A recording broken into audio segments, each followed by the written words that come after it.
자유민주주의가 선택한 자본주의가 있고 사회주의가 선택한 공산주의가 있는데 이것에 큰 차이점들이 여러 가지가 있습니다. 그런데 그 중에 가장 큰 차이를 꼽으라면 사유재산 제도입니다. 우리는 상식적으로 알고 있기를 공산사회에서는 사유재산을 소유할 수 없다고 알고 있습니다.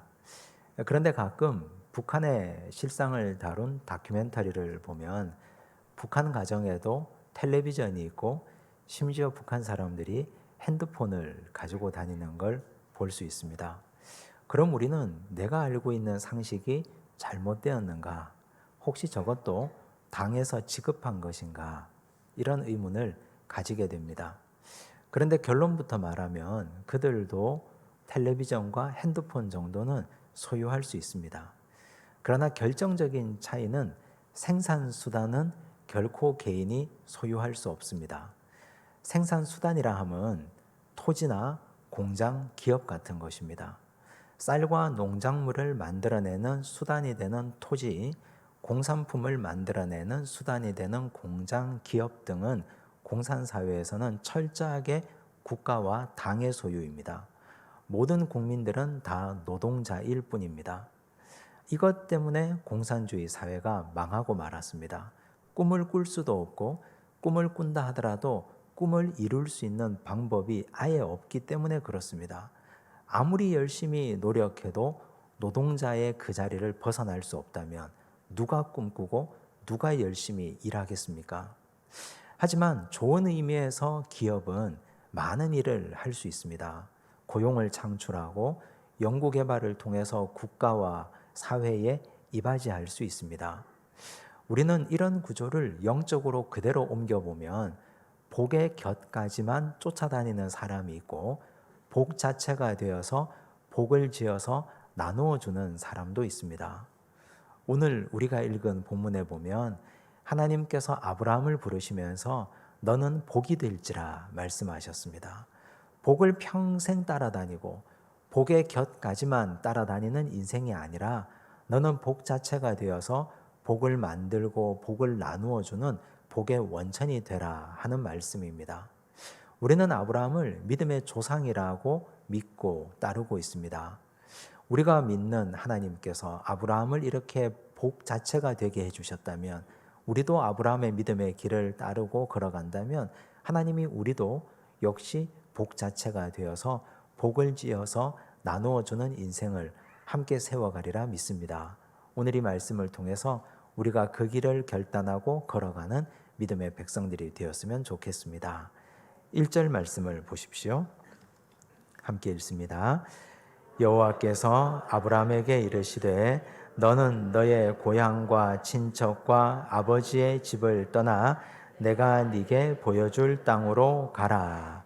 하나님께서 아브라함을 불러서 너는 너의 고향과 친척과 아버지의 집을 떠나 내가 너에게 보여줄 땅으로 가라 말씀하셨습니다.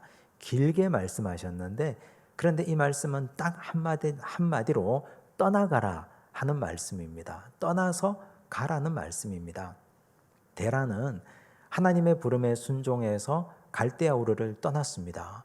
그곳은 우상이 가득한 곳이었는데 그곳을 떠나서 영적 목적지인 가나안까지 가야만 했건만 중간에 멈추고 말았습니다. 죽은 아들의 이름과 똑같은 하란에 멈추어 서서 과거에 발목 잡혀 있었습니다.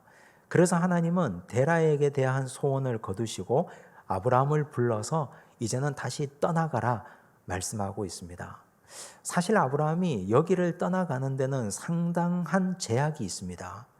일단 혈육의 정입니다. 아버지가 아직 살아계신데 살아계신 아버지를 두고 떠나가는 것이 발걸음이 떨어지기가 쉽지 않습니다. 두 번째는 현실적인 문제입니다.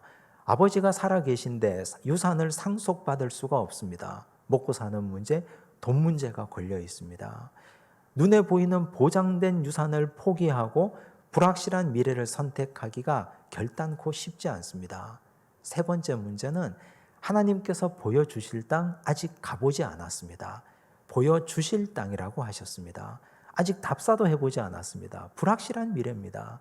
이런 여러 가지 이유 때문에 아브라함은 사실 떠날 수 있는 자리가 마음이 썩 내키지 않은 것도 사실입니다. 그런데 하나님께서는 성경의 여러 위인들을 통해서 떠나가라는 메시지를 자주 들려주셨습니다. 예수님도 그렇게 하셨습니다. 예수님도 이 땅에서 공생의 삶을 사시면서 많은 사람들을 너 있는 그 자리에서 일어나 떠나가라고 여러 번 말씀하시고 재촉하셨습니다. 요한복음 5장에 보면 베데스다 연못 사건이 나옵니다. 유대인의 명절이 되었습니다. 안식일입니다. 수많은 사람들이 베데스다 못가에 몰려들었습니다. 그 연못에는 전설이 하나 내려오고 있었는데 천사가 가끔씩 내려와서 물을 동하게 할 때 그때 1등으로 들어가는 사람은 무슨 병이든지 다 낫는다는 전설이었습니다. 전국 각지에서 병자들이 다 몰려들었습니다. 병 낫기 위해서. 얼마나 많은 사람들이 거기에 몰려들었겠습니까? 그런데 예수님이 그 연못에 들어가서 보시니 38년 된 병자가 보입니다. 그 연못에서 가장 오래 머물고 있었습니다. 그런데 아직 병이 낫지 않았습니다. 예수님께서 그 병자에게 다가가서 묻습니다. 내가 낫고자 하느냐? 이 질문은 사실 어리석은 질문입니다. 왜냐하면 38년 동안 병자로 살았는데 왜 낫고 싶지 않겠습니까? 당연히 낫고 싶죠. 당연히 일어나서 건강하게 다니고 싶겠죠. 그런데 예수님이 내가 낫고자 하느냐? 이렇게 물었는데 그분이 우리의 상상과는 전혀 다른 대답을 합니다. 요한복음 5장 7절과 8절입니다. 함께 읽습니다. 병자가 대답하되 주여 물이 움직일 때에 나를 못에 넣어주는 사람이 없어 내가 가는 동안에 다른 사람이 먼저 내려가나이다. 예수께서 이르시되 일어나 내 자리를 들고 걸어가라 하시니 이 사람은 네 예수님 제가 어서 병 낫고 싶습니다 이렇게 말한 것이 아니고 주변을 원망하고 핑계거리를 찾고 있습니다. 물이 동할 때 누구도 나를 못에 넣어주는 사람이 없고 자기들이 먼저 내려가서 제가 이 모양 이 꼴로 38년째 이 자리에 이러고 앉아 있습니다. 주변을 원망합니다. 자기 신세를 한탄합니다. 사람들에 대한 불평과 핑계거리로 가득 차 있습니다. 인생이 모두가 다 불평불만입니다. 주변이 사람들 때문에 내가 지금 병 낫고 있지 못하다고. 그래서 그런 자에게 우리 예수님은 말씀하십니다. 일어나 네 자리를 들고 걸어가라. 이 말씀은 지금 네가 38년 동안 이 자리에 머문 그 자리를 둘둘 말아 걸어가라는 뜻이 아닙니다. 너 원망의 자리, 너 불평의 자리, 지금까지 여러 사람들을 원망하고 불평하느라 마음이 상한 그 자리를 들고 일어나 걸어가라, 떠나가라 하는 말씀입니다. 언제까지 원망하고 앉아있으려고 하느냐? 언제까지 불평하고 언제까지 남 탓하고 핑계하고 앉아있으려고 하느냐? 이제는 핑계하지 마라. 원망하지 마라. 그 자리에서 일어나 걸어가라. 방향을 주셨습니다. 그래서 다행스럽게도 그 사람은 예수님의 방향에 순종해서 일어나 자리를 걸어갔습니다. 병이 나았습니다. 요한복음 8장에 보면 간음하다가 현장에서 잡힌 여인이 나옵니다. 사람들이 초막절 잔치 마지막 날에 뒷골목을 헤집고 다니면서 간음하는 여인을 현장에서 붙잡아 예수님 앞에 데리고 나왔습니다. 사람들이 저마다 손에 돌멩이 하나씩을 쥐고 있습니다. 그 여인에게 던져서 죽이려고. 예수님이 땅바닥에 손으로 뭔가를 쓰셨습니다. 그리고 일어나서 말씀합니다. 너희 중에 죄 없는 자가 먼저 이 여인을 돌로 쳐라. 사람들은 저마다 양심의 가책을 받아서 한 사람 한 사람씩 슬금슬금 자리를 떠나갑니다. 예수님과 여인 두 사람만 남았습니다. 예수님께서 여인에게 이렇게 말씀합니다. 요한복음 8장 10절과 11절입니다. 함께 읽습니다. 예수께서 일어나사 여자 외에 아무도 없는 것을 보시고 이르시되 여자여 너를 고발하던 그들이 어디 있느냐? 너를 정죄한 자가 없느냐? 대답하되 주여 없나이다. 예수께서 이르시되 나도 너를 정죄하지 아니하노니 가서 다시는 죄를 범하지 말라 하시니라. 우리 예수님이 무작정 이 여인을 용서하신 것이 아닙니다. 나도 너를 정죄하지 아니하노니 가서 다시는 죄를 범하지 말라. 정욕의 자리, 음란의 자리, 죄의 자리를 떠나가라 하는 말씀입니다.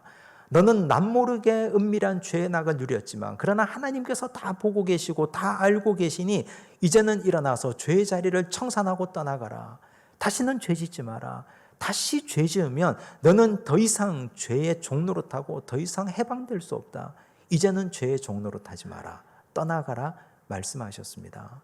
하나님은 아브라함을 불러서 과거의 환영에 사로잡혀 있지 마라. 혈육의 정에서 떠나가고 먹고 사는 문제에서 떠나가고 불확실한 미래를 향하여 하나님의 말씀을 붙들고 떠나가라 말씀하셨고, 원망의 자리에 매여 있는 38년 된 병자에게는 일어나 내 자리를 들고 걸어가라 말씀하셨고, 죄의 낙을 누리고 있는 여인에게는 이제는 가서 다시는 죄를 범하지 말라. 죄의 낙을 일어나서 버리고 떠나가라 말씀하셨습니다. 오늘 하나님께서 우리에게는 어디에서 떠나가라고 말씀하십니까? 우리는 누구나 다 인생의 고민들이 있습니다. 우리 각자가 남들에게 말하지 못하는 가정의 고민들, 문제들이 있습니다. 이것 때문에 믿음이 한 뼘도 성장하지 못하는 문제들을 누구나 다 가지고 있습니다. 청산하려고 해도, 빨리 벗어나고 일어나서 떠나가려고 해도 여전히 우리는 거기에 발목 잡혀 살고 있는 문제가 왜 없겠습니까? 먹고 사는 문제 때문에, 인간관계 혈육의 정 때문에, 원망과 불평 때문에, 남모르는 은밀한 죄의 낙을 누리는 것 때문에, 그것 때문에 우리 믿음이 성장하지 못하고 떠나야지, 이제는 청산해야지, 이제는 청산하고 떠나서 하나님께서 원하시는 새 사람이 되고 새 삶을 살아야지, 이렇게 결단하면서도 매번 무너지고 또 무너지는 것들이 왜 없겠습니까? 이제 하나님께서 우리에게 다시 방향을 주십니다. 떠나가라고. 이제는 너희가 머물러 있는 그 자리에서 일어나서 떠나가야 너희는 전혀 다른 새로운 인생을 살 수 있다고. 마음만, 생각만 새로운 인생을 살겠다고 생각하지 말고 이제는 행동하고 보여달라고 하나님께서 우리에게 요청하십니다. 그 요구와 요청에 충실하게 응답하시는 믿음의 백성들이 되시기를 바랍니다. 하나님께서 아브라함에게 떠나가라고 하시고 떠나가기만 하면 너를 이렇게 만들어주겠다, 복을 약속하십니다. 2절과 3절을 보십시오. 함께 읽습니다. 내가 너로 큰 민족을 이루고 내게 복을 주어 내 이름을 창대하게 하리니 너는 복이 될지라. 너를 축복하는 자에게는 내가 복을 내리고 너를 저주하는 자에게는 내가 저주하리니 땅의 모든 족속이 너로 말미암아 복을 얻을 것이라 하신지라.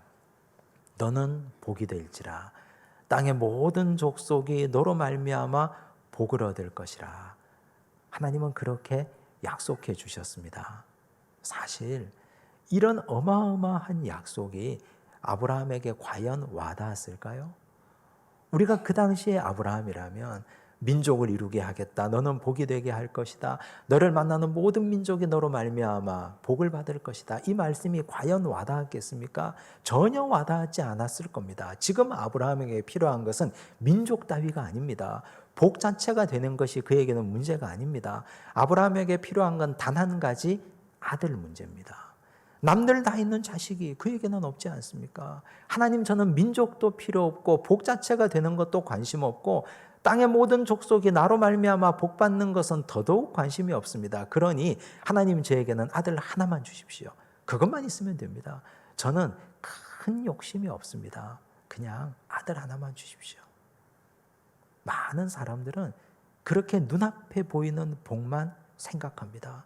지금 닥친 인생의 문제가 가장 급하다고 생각합니다. 발등에 떨어진 불을 빨리 꺼야 되는데 하나님은 그런 것에는 아랑곳하지 않고 너는 복이 될지다, 큰 민족을 이룰 것이다, 땅의 모든 족속이 너로 말미암아 복받을 것이다, 이러고 계시니 우린 하나님의 스케일을 따라갈 수가 없습니다. 하나님은 우리를 더 크게 보시고 하나님의 스케일은 우리의 상상을 더 초월하여 계십니다. 이 간극을 어떻게 메꾸어 갈 수 있을까요? 과연 아브라함은 하나님이 이렇게 그를 부르실 때 하나님의 의도와 뜻을 분명하고 정확하게 깨달았을까요? 전혀 그렇지 않습니다. 창세기 15장 2절, 17장 18절을 보십시오. 함께 읽습니다. 아브라함이 이르되 주 여호와여 무엇을 내게 주시려 하나이까?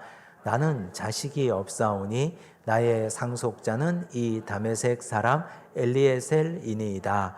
아브라함이 이에 하나님께 아뢰되 이스마엘이나 하나님 앞에 살기를 원하나이다. 15장 2절 말씀은 자식이 전혀 없었을 때 하나님께 투정 부리는 장면입니다. 하나님 자식 준다 해놓고 주지 않으시니 우리 집에는 똘똘한 종이 하나 있습니다. 다메섹 엘리에셀인데 이 종을 세워서 제 후사로 삼겠습니다. 이 사람에게 저의 모든 재산을 다 상속하겠습니다. 그는 그렇게 하나님께 투정을 부립니다. 시간이 더 지나서 약속의 아들이 아닌 하갈을 통해서 이스마엘을 낳습니다. 그리고 하나님께서 그에게 말씀하십니다. 이스마엘을 통해서 내가 너를 복주려고 하는 게 아니다. 사라를 통해서 아들이 태어날 것이다. 그렇게 말씀하시자 아브라함은 아닙니다, 하나님.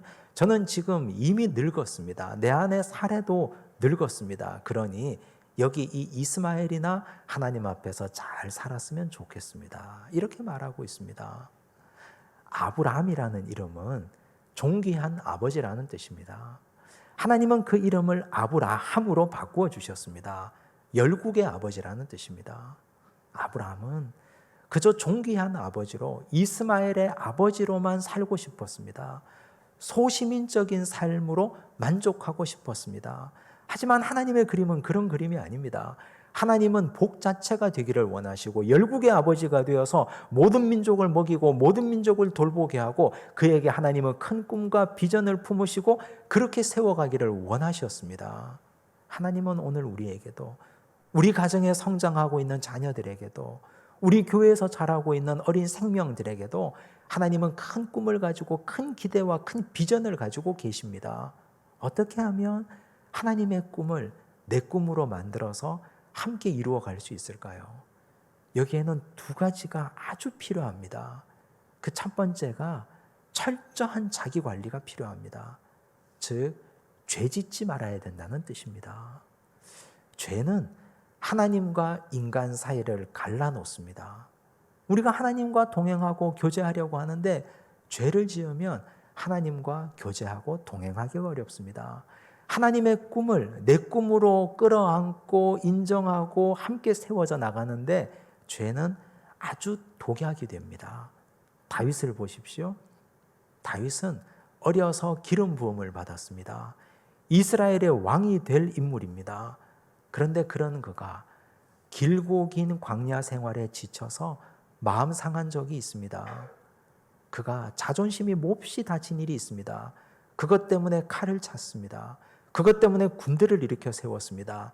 자기를 마음 상하게 한 나발을 죽이려고 군대를 이끌고 말을 달려갑니다. 그에게 길을 맞서고 그의 앞에 무릎을 꿇고 다윗의 앞을 막아선 한 지혜로운 여인이 있습니다. 아비가일입니다. 아비가일이 이렇게 말합니다. 하나님의 생명 싸개 속에 당신이 지금 들어가 있습니다. 당신은 하나님께서 기름 부어 세우신 이스라엘의 왕이 될 인물입니다. 그런데 어찌 저 미련한 나발 때문에 당신의 칼에 피를 묻히려 하십니까? 앞으로 큰 일을 하셔야 되고 큰 인물 되셔야 될 분이 왜 함부로 죄를 지으려 하십니까? 가던 길을 멈추십시오. 당신의 정체성을 기억하십시오. 그때 다윗은 크게 깨달았습니다. 달리던 길을 멈추고 칼을 거두고 말머리를 돌리고 아비가일을 칭찬하고 다시 돌아갔습니다. 하마터면 큰 죄를 지을 뻔했지 않습니까? 우리가 하나님께서 원하시는 비전을 이루고 그 꿈을 이루어가는 데는 죄 짓지 않고 하나님과 동행하고 눈높이를 맞추어가는 것이 아주 중요합니다. 또한 두 번째는 하나님께서 주시려고 하는 큰 복과 복 자체가 되려면 고난을 통과해야 됩니다. 하나님께서 좋은 것을 주시려고 하는데 당연히 고난과 어려움이 따르지 않겠습니까? 이 세상에서 먹고 사는 일도 돈을 벌기 위해서도 사람들은 땀 흘리고 수고합니다.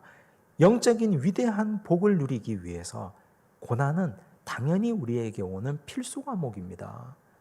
고난을 피해가지 말고 고난의 정면으로 맞서서 고난을 이겨나가시기를 간절히 바랍니다. 하나님은 요셉에게 2번이나 꿈을 주셨습니다.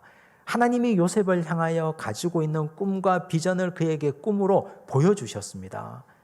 요셉은 그 꿈을 이루어가기 위해서 고난을 올곧게 견뎌냅니다. 노예의 삶도 죄수의 삶도 온전히 견디고 이겨내었습니다. 그래서 정말 그 꿈대로 되었습니다. 하나님이 그에게 가지고 계셨던 비전과 꿈이 온전히 이루어졌고 이집트의 위대한 총리가 되었지 않습니까? 여러분, 오늘 우리에게 하나님께서 품고 계신 그 꿈을, 하나님의 소원을 이루어 드리려면 우리도 죄짓지 않고 믿음의 길을 투쟁하고 고난의 길을 잘 견디고 이겨나가고 우리 자녀들을 그렇게 길러가고 우리 믿음의 후세대들을 그렇게 키워가시기를 바랍니다.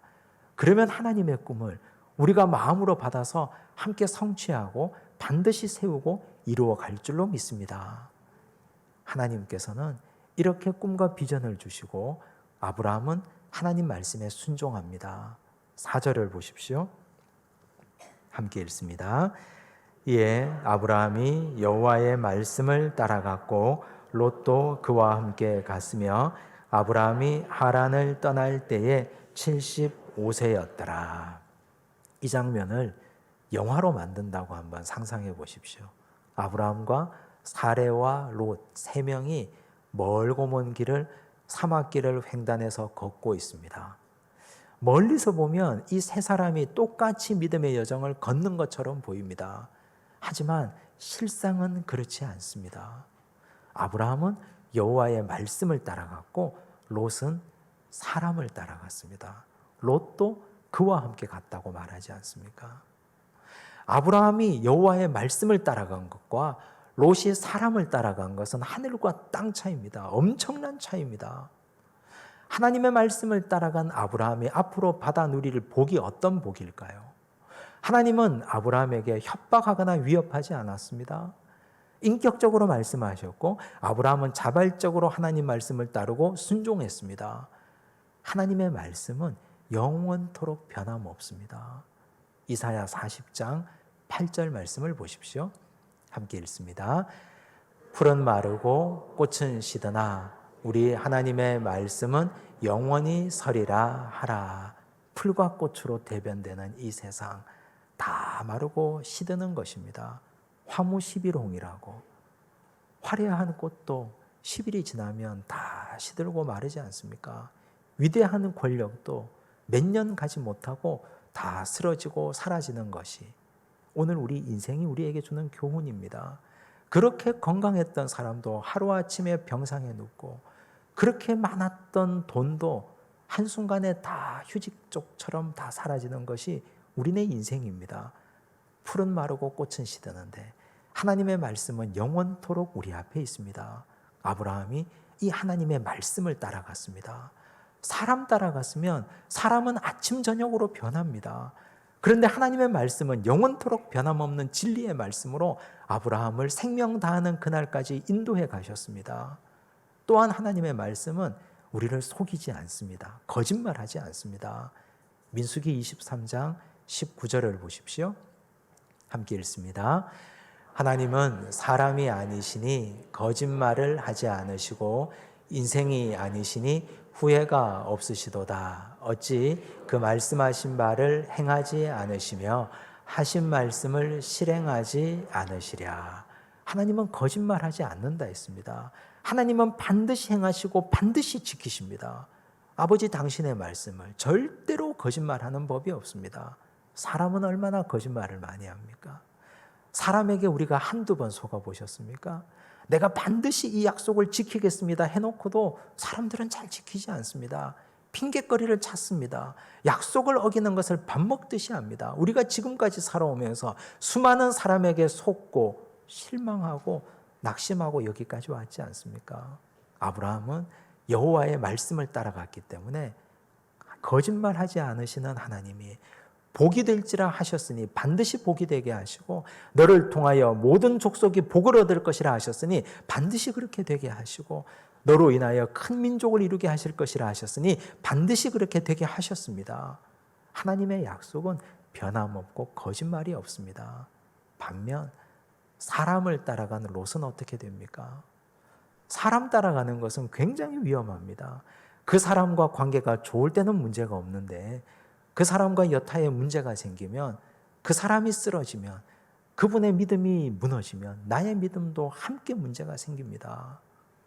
아브라함을 따라갔던 롯, 아버지를 일찍 여의고 삼촌을 아버지처럼 믿고 따라갔던 롯, 시간이 지나서 그 가정이 부유해집니다. 이집트에 내려갔다가 올라오면서 금은 보석과 가축을 얻어왔습니다. 아브라함의 가축의 목자와 롯의 가축의 목자가 서로 다툽니다. 목초지 문제 때문에 서로 갈등이 생겼습니다. 거기서 롯은 미련 없이 소돔 땅을 선택하고 떠나버렸습니다. 아브라함과 롯 사이에 물질 문제가 들어오자 두 사람이 미련 없이 떠나고 만 것입니다. 사람을 따라가는 것이 이렇게 허무합니다. 그 사람이 정말 좋아서, 그 사람의 인격이 믿을만해서, 그 사람이 나에게 정말 친절하게 대해줘서 나는 그 사람을 마치 하나님처럼 믿고 따랐는데 그 사람의 실체를 보는 순간 내 믿음도 함께 무너져 내리는 경우가 얼마나 많이 있습니까? 우리는 롯의 비극적인 결말을 잘 알고 있습니다. 소돔 사람은 악하고 여호와 앞에 큰 죄인이었더라. 그럼에도 불구하고 그는 소돔 땅에 들어갔고 그 가정 전체가 파멸의 길을 걷게 됩니다.